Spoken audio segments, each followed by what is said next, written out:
Vous êtes locataire, vous avez hâte de rentrer dans votre nouvel appartement.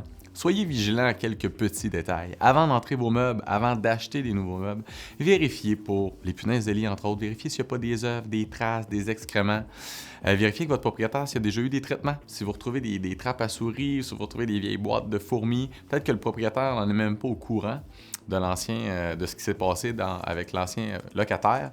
Donc, peut-être tout de suite mettre remise à zéro avec le propriétaire à ce niveau-là. S'il y a des insectes d'humidité, l'épice argentée, du poisson d'argent, des cloportes, des perce-oreilles, ça peut être juste un niveau de l'humidité à corriger au niveau de l'appartement. Ça ne nécessitera peut-être pas des traitements très agressifs au niveau de l'extermination. Par contre, si on a des coquerelles, si on a des punaises de lit ou si on a des fourmis noires, des fourmis qui vont pouvoir briser finalement le bâtiment, ça va être important de tenir le propriétaire rapidement au courant.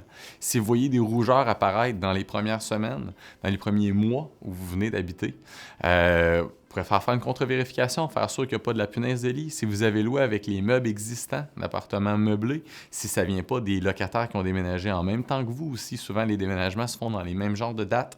Donc, on va être très, très, très vigilant à l'écoute aussi là, quand on est des propriétaires de nos locataires pour pouvoir corriger rapidement le tir. Ça va éviter qu'un immeuble complet se ramasse avec des problèmes.